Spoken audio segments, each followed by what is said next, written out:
우리 가장 미워하는 사람이 있나요? 저는 평생에 저도 미워할 사람이 없을 거라고 생각했는데 그렇지만은 않더라고요. 사람이 살다 보니까 미워하는 사람이 꼭 생기더라고요. 어느 교회에서 그런 일이 있었다고 하죠. 목사님께서 많은 성도님들에게 물어봤습니다. 혹시 이곳에서 사람을 미워하지 않는 성도님이 계십니까? 라고 물었을 때 단 한 명만 손을 들었다고 합니다. 단 한 명만. 90세 먹은 할아버지만 손을 들었다고 하죠. 그래서 왜 그분한테 물어봤습니다. 어떻게 혹시나 역시 나이를 드셨기 때문에 연륜이 있기 때문에 더 이상 사람들을 미워하지 않는군요. 연륜이 있기 때문에 이제까지 좋은 경험들이 있기 때문에 이동안에 지혜가 쌓였기 때문에 더 이상 사람을 미워하지 않는군요. 라면서 그 할아버지한테 물어봤다고 합니다. 그러자 그 할아버지께서 말씀하신 것이 이제까지 내가 미워했던 모든 사람들이 나보다 일찍 죽었기 때문에 나는 더 이상 미워하는 사람이 없다라고 이야기를 했다고 하죠. 사람은 누군가를 반드시 미워하게 되어 있습니다. 그렇지만 예수 그리스도의 은혜를 입은 사람들만이 그런 사람들조차도 다 안고 사랑해 줄 수 있다라는 것을 우리가 생각하면서 혹여나 그렇게 하지 못한다면 사랑하기 위해서 노력하는 것이 바로 우리가 해야 될 일이다. 이해하는 것이 그 사람도 그때는 그럴 수밖에 없었다. 그렇게 이해하기 위해서 노력하는 것이 바로 크리스찬의 해야 될 일이다라는 것을 우리가 생각해 봤으면 좋겠습니다. 자, 오늘 말씀을 같이 생각해 봤으면 좋겠습니다. 오늘 말씀은 마태복음 16장의 말씀이 계속 이어지고 있습니다. 저번 주는 홍태원 목사님께서 말씀을 전해주셨고, 저번 주에 있었던 말씀을 우리가 잠깐 생각해 보았으면 좋겠습니다. 저번 주에 있었던 말씀, 바리새인들과 사두개인이 예수님 앞에 나와서 예수님께 물어봤습니다. 당신으로 하여금 우리에게 하늘로부터 오는 증거를 보여달라고 이야기하고 있습니다. 하늘로부터의 증거가 무엇이 있다고 했습니까? 하늘로부터 오는 증거? 불기둥과 구름기둥, 아니면 홍해가 갈라지는 그런 역사, 이러한 것들을 사두개인과 바리새인은 예수님께 구한 것이었습니다. 왜요? 당신이 우리에게 그런 확실한 증거만 보여준다면 우리도 당신을 쫓아갈 수 있지 않겠습니까? 라고 이야기하는 것이었습니다. 그런데 그때 예수님께서 말씀하여 주십니다. 너희는 이 세상에 바람이 불면 비가 올 것이고 하늘을 보면 하늘에 어떤 일이 벌어질지 징조를 볼 수 있음에도 불구하고 왜 나를 통하여서 또한 이런 사인들을 통하여서 그 나라가 가까이 온 것을 깨닫지 못하느냐라고 꾸짖으셨던 말씀이 있었습니다. 그러면서 예수님 말씀하시죠. 내가 너희에게 보일 것은 요나의 증거밖에 없다. 요나의 표적밖에 보여줄 것이 없다라고 예수님께서 말씀해 주셨습니다. 요나의 표적은 무엇입니까? 요나의 표적은 3일간 물고기 뱃속에 갇혀 있다가 나옴으로 인해서 많은 사람들이 예수 그리스도의 말씀을 믿었던, 하나님의 심판을 믿었던 그 사건, 예수님께서 십자가에 달려 돌아가시고 3일 만에 부활하시는 그 증거, 그것밖에 보여줄 것이 없다라고 예수님께서 말씀해 주신 것입니다. 그렇기 때문에 그 바리새인과 사두개인들은 바로 보여달라고 했을 때 예수님께서는 바로 보여주지 않으셨습니다. 이것은 또한 무엇을 의미한다고 했습니까? 거기서 바로 보여주는 것은 마치 예수님께서 광야에서 당했던 그 3가지 시험 중에서 하나, 성전 꼭대기에서 뛰어내려서 슈퍼스타가 되는 그러한 시험과 마찬가지의 단어가 사용되었다고 여러분들에게 말씀을 드렸습니다. 예수님께서는 사두개인과 바리새인이 보는 앞에서 기적을 일으킴으로 인하여서 저들로부터 인정을 받으실 필요가 없으셨던 분입니다. 왜냐하면 예수님께서 필요하셨던 것은 그런 인기가 아니라 사람들로 하여금 인기가 아니라 오로지 외로움 속에서 하나님께서 시키신 일에 순종하며 십자가 달려 돌아가시고 3일 만에 부활하시는 것이 바로 예수님의 행해야 될 일이었기 때문인 것입니다. 예수님께서 인기를 얻고 많은 사람들에게 복음을 전달했을 때 그 사람들이 변하게 됐겠습니까? 아니죠. 그 사람들이 변하지 않는 것뿐만 아니라 예수님께서 십자가 달려 돌아가시지 않는다면 이 세상의 모든 죄들은 사해지지 않기 때문에 진정 사단이 원했던 것은 예수님의 인기몰이였던 것이죠.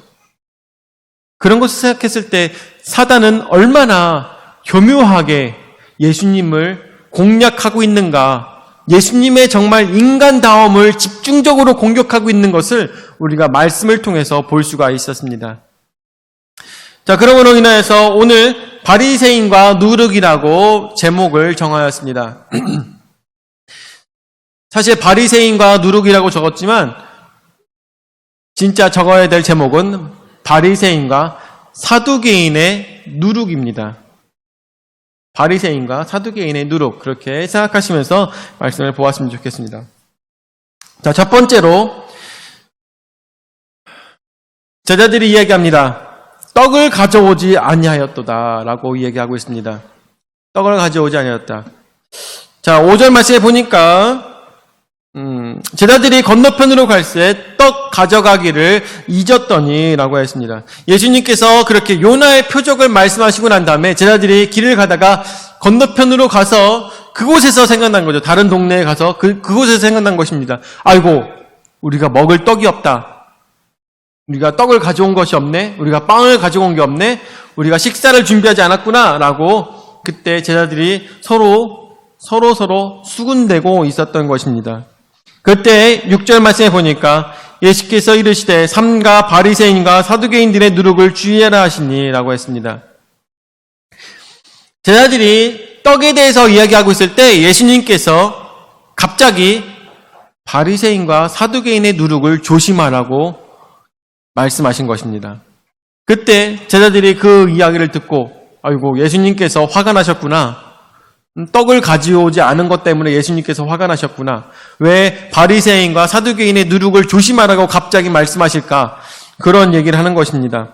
그러자 7절에 제자들이 서로 논의하여 이르되 우리가 떡을 가져오지 아니하였도다 하거늘 이라고 이야기하면서 서로 고민하고 있고 서로 안타까워하고 있는 것입니다.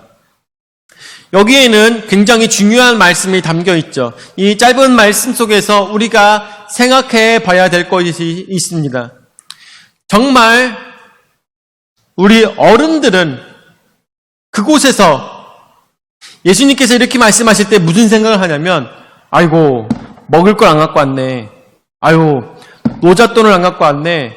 아유, 준비해야 될 걸 못했구나 라고 생각할 수 있습니다. 그렇지만 만약에 예수님께서 5,000명을 먹이셨을 때 그 당시에 자신의 도시락을 내어놓았던 떡 5개와 물고기 2마리를 내어놨던 그 아이가 그곳에 함께 있었다면 아이는 뭐라고 얘기할까요? 그 아이는 뭐라고 얘기할까? 아유, 떡을 준비 못했으니 이 제자들이 잘못했구만. 아유, 물고기를 준비하지 않았으니 이 제자들이 잘못했구만. 그렇게 얘기할까요? 아닙니다. 그렇게 얘기하지 않을 것입니다. 무엇을 걱정해요? 우리한텐 예수님이 계시잖아요. 여러분들, 우리의 인생 속에서 이런 신앙이 있으십니까? 우리의 인생 속에서 아유, 내가 걱정할 게 뭐가 있어? 우리의 삶 속에는 예수님이 계시잖아. 내가 떡 때문에, 내가 물질 때문에, 내가 먹을 것 때문에 고민할 이유가 뭐가 있을까? 정말 진정으로 나의 아버지께서 나를 사랑하신다면 내가 아무것도 없어도 나에게 먹을 것을 주시지 않겠습니까? 나에게 입을 것을 주시지 않겠습니까? 내가 거할 것을 주시지 않겠습니까? 어느 누가 그 자식에게 독사를 주겠습니까? 어느 누가 자녀에게 쫄쫄 굶으라고 자녀를 괴롭히겠습니까? 진정 아버지를 믿는 자라면 떡이 없음에 대해서 안타까워하지 않을 것이라는 것입니다. 다만 무엇을 안타까워해야 될까요? 무엇을 안타까워해야 될까? 내 옆에 예수님이 안 계실 때 안타까워해야 되는 거죠. 우리의 신학 속에서 내가 가장 두려워해야 될 것은 내가 먹을 것이 없고 내가 입을 것이 없고 내가 물질이 없는 것을 두려워해야 될 것이 아니라 내가 신앙을 잃어버린 것을 더 두려워해야 된다는 것입니다. 내가 진정 예수님과 동행하는 사람이었다면 예수님이 안 계실 때 두려워해야 되는 것이지 절대로 물질적인 것으로 우리가 고민할 필요가 없다는 것입니다. 그런데 너무나도 안타까운 것은 지금 그렇게 예수님이 실제적으로 이 제자들과 함께하고 있음에도 불구하고 이 제자들은 무엇에 대해서 고민하고 있는 것입니까? 오늘 무엇을 먹을까? 오늘 무엇을 입을까에 대해서 저들은 두려워하며 안타까워하고 있는 모습을 우리가 성경 말씀을 통해서 볼 수가 있는 것입니다. 어린아이들은 그것을 예수님을 바라봤을 것입니다. 물질을 바라보지 않고 예수님을 바라봤을 것입니다. 그것이 진정 어린아이와 같은 믿음이 아니겠습니까? 어린아이와 같은 믿음. 제가 준하가 저한테 길을 가면서 이제서야 준하한테 폭로하게 되는데 준하가 어렸을 때부터 저한테 뭘 맨날 사달라고 그래요. 뭐 아이스크림을 사달라, 과자를 사달라, 뭐 맛있는 거 사달라 그럽니다. 그러면 제가 뭐라고 얘기합니까? 아빠는 돈이 없어. 아빠는 가진 돈이 없어. 아빠는 가진 돈이 없어. 봐봐, 아빠 지갑에 돈이 없잖아 하면서 보여줍니다. 그러면 준하가 너무나도 안타까워해요. 왜냐하면 자기는 현금이 많거든요. 자기는 통장에 돈도 많고 자기는 동전 지갑에도 돈이 많고 하지만 아빠 지갑은 텅텅 비어있기 때문에 준하가 너무나도 안타까워합니다. 아빠는 돈이 없구나. 돈이 없구나. 그리고 난 다음에 조금 나이를 먹고 났더니 팝카드라는 걸 알아오더라고요. 저는 근데 팝카드가 뭔지 몰라요. 그래갖고 준하가 언제나 얘기하더라고요. 아빠 팝카드 내면 되잖아 라고 하더라고요. 팝카드가 전 몰랐는데 학생들이 사용하는 카드인가 보더라고요. 현금을 저장해놨다가 체크카드처럼 사용하는 게 팝카드인 것 같더라고요. 하여튼 간에 팝카드가 있잖아. 그걸 내면 되지 라고 얘기하더라고요. 아빠는 팝카드도 없어. 아빠는 팝카드도 없어. 아빠는 가진 게 없어. 아빠는 현금도 없어. 그럽니다. 그렇지만 언제나 아빠가 뭔가를 사 먹는단 말이죠. 분명히 현금이 없는데 뭔가를 사 먹어 맨날. 뭔가 밖에 나가면은 편의점에 가서 준아 먹을 것도 사고 아빠도 먹을 것도 사고 이렇게 사갖고 다 준비해 놓는 것이죠. 아빠는 현금이 없음에도 불구하고 뭔가를 사 먹는다는 걸 알기 시작하니까 준아가 그 와중에서도 아빠 핸드폰 있잖아. 이제는 나이가 먹으니까 이제 얘기합니다. 핸드폰 있잖아. 핸드폰으로 결제해. 이런 식으로 얘기합니다. 핸드폰으로 결제해. 핸드폰으로 뭘 어떻게 하는지도 알지도 못하면서 그렇게 얘기를 합니다.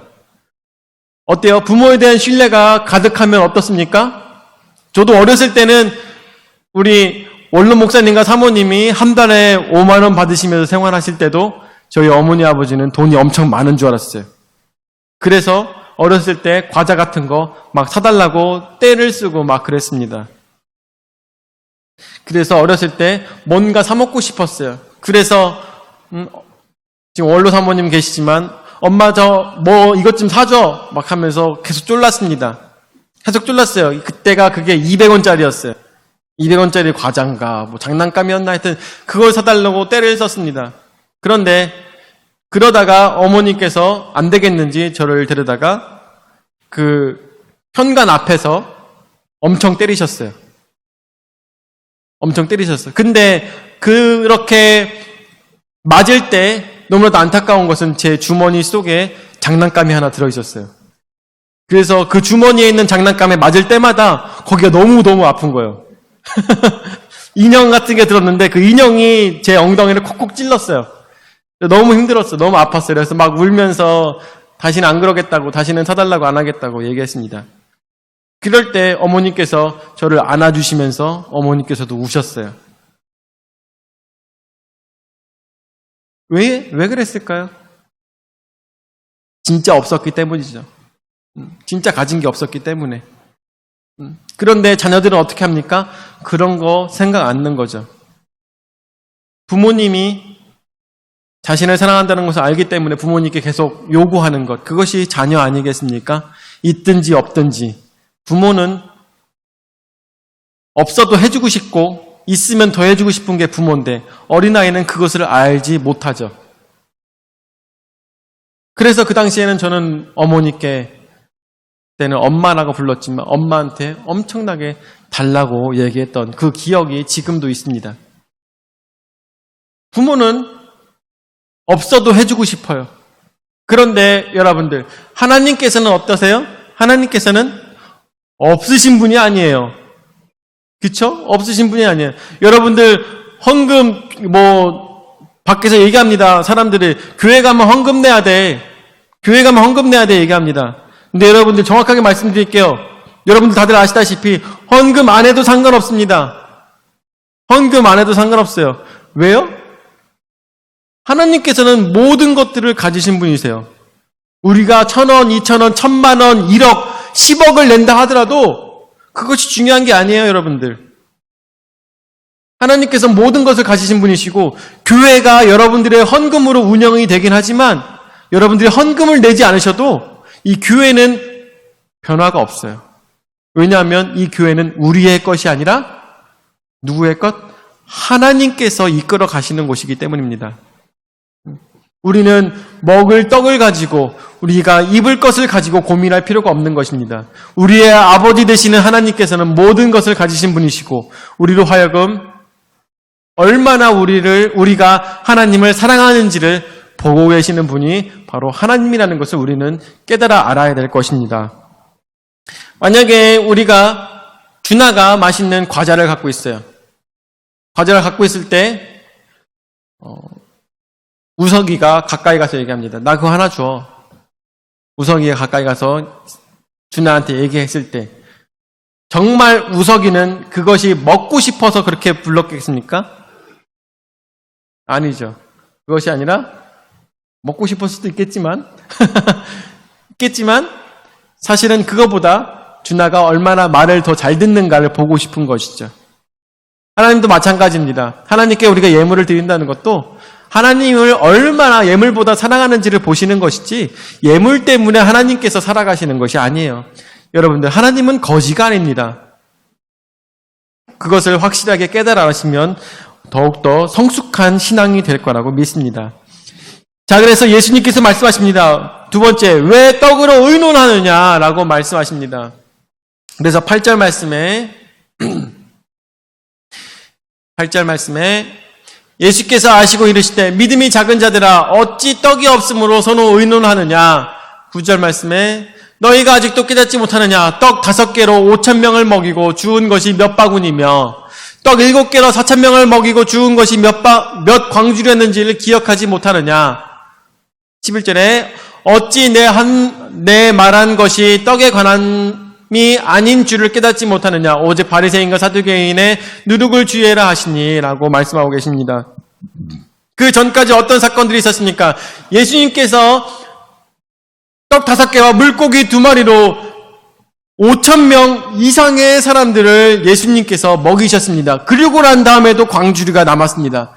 그리고 난 다음에 다른 지역에 가서도 예수님께서 떡 7개와 많은 사람들을 먹이시고 난 다음에도 4,000명을 먹이심에도 불구하고 그럼에도 많은 광주리에 남았던 사건들이 있었어. 이것들을 제자들이 눈으로 보았음에도 불구하고 그것에 대해서 왜 인본주의적으로 생각하고 있냐고 예수님께서 꾸짖으시냐는 것입니다. 너희는 왜 가지고 있지 않음에 대해서 지금 논의를 하고 있느냐? 너희는 왜 너희가 갖지 못한 것에 대해서 의논하고 있느냐? 너희들 앞에는 누가 있다? 바로 내가 있지 않냐라고 예수님은 말씀하시는 것입니다. 여러분의 인생 속에서 많은 고민과 어려움이 있습니까?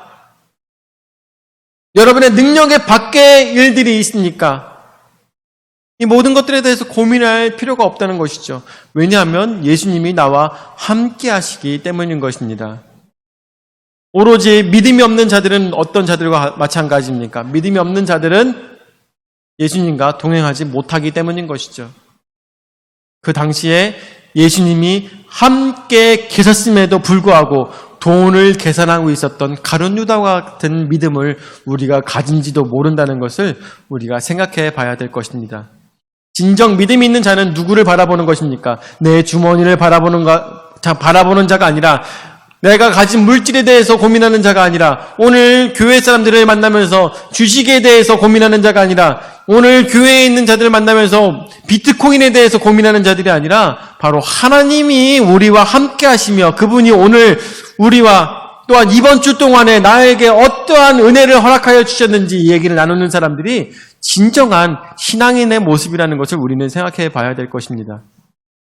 아버지를 쫓았을 때 예수 그리스도를 쫓아갔을 때 그분께서 우리에게 먹이시고 입히신다는 것을 우리는 깨달아 알아야 될 것입니다. 그런데 오늘 제자들은 무엇에 대해서 고민하고 있는 것입니까? 떡에 대해서 고민하고 있는 것을 우리가 볼 수 있습니다. 그렇다면 우리는 무엇에 대해서 고민해 봐야 되겠습니까?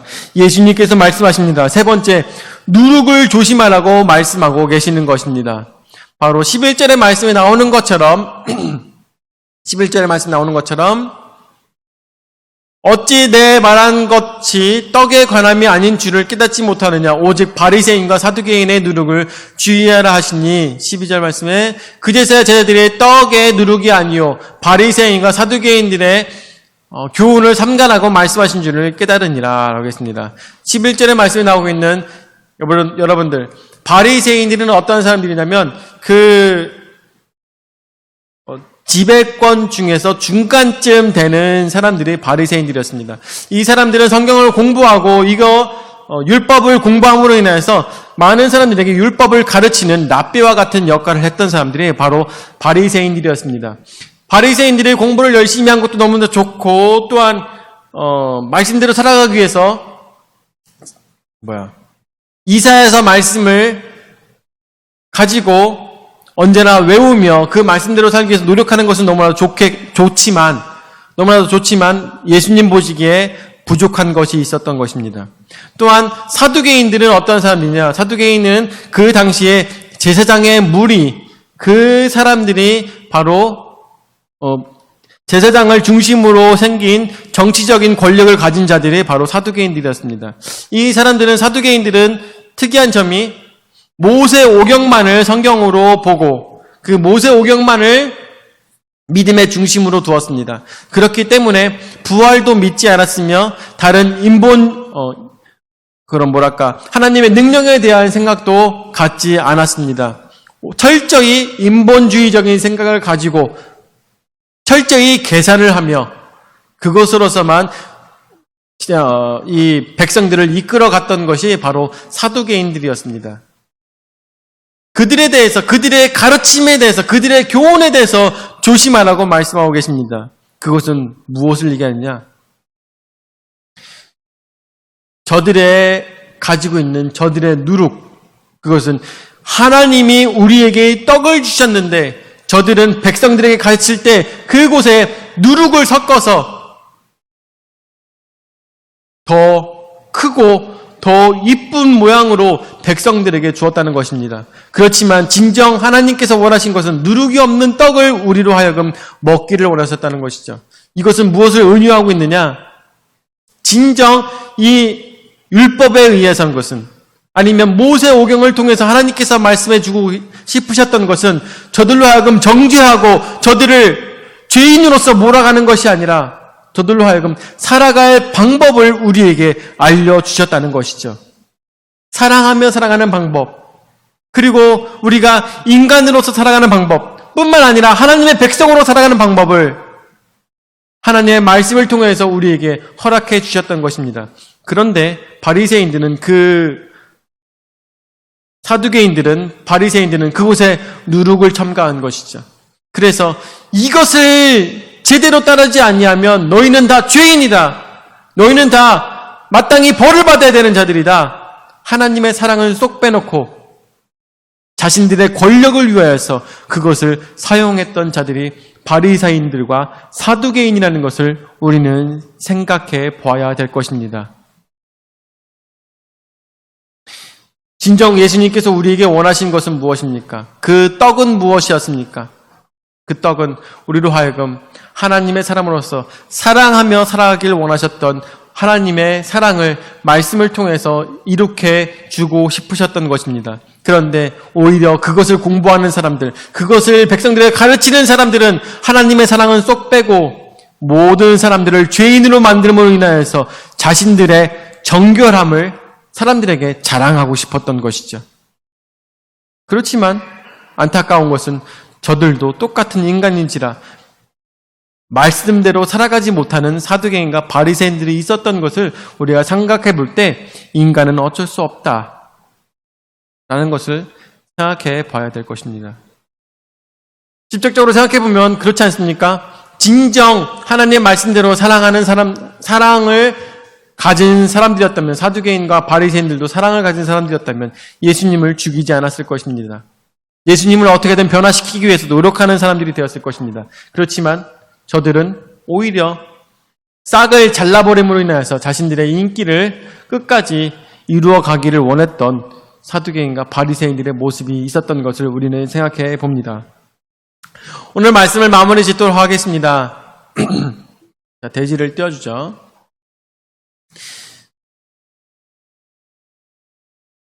하나님께서 진정 우리에게 원하시는 것은 무엇이었습니까? 하나님께서 진정 우리에게 원하시는 것은 우리로 하여금 하나님과 예수 그리스도와 동행하기를 원하십니다. 우리로 하여금 내가 먹는 것 때문에, 입는 것 때문에 고민하는 것을 하나님께서는 원치 않으시는 것입니다. 자녀로서 살아가기를, 온전한 자녀로 살아가기를 예수님께서는 원하시고 또한 그 아버지인 하나님조차도 우리로 하여금 하나님의 온전한 자녀로 살아가기를 바라시고 원하셨던 것을 우리는 생각해 봐야 될 것입니다. 그렇지만 많은 신앙인들이 너무나도 안타깝게도 바리새인의 말씀에 따라가고 있는, 사두개인의 말씀에 따라가고 있는 자들이 너무나도 많습니다. 지금도 많은 세상의 사람들에 대해서 사랑으로 다가가지 않고 저들을 정죄하며 저들의 잘못을 꼬집으며 세상 사람들은 더럽고 추악한 모습으로 살아가고 우리는 깨끗한 모습으로 우리는 선한 자들이다. 우리는 하나님 앞에 구별된 자들이다. 이것만 강조해서는 절대 안 된다는 것이죠.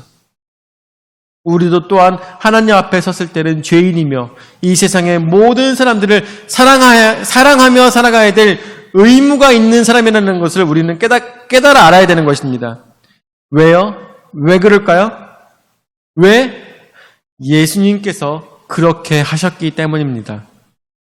예수님께서 그렇게 하셨기 때문에 우리는 사랑하며 살아가야 되는 것입니다. 다른 사람들에게 화를 내지 않습니다. 다른 사람에게 죄를 정죄하지 않습니다. 왜냐하면 나 또한 보잘것없는 죄인이기 때문에 뿐만 아니라 하나님의 자녀로서 하나님의 제자로서 예수 그리스도의 제자로서 우리는 예수님께서 우리에게 사랑을 보여주셨듯이 사랑하며 살아가야 되는 것입니다.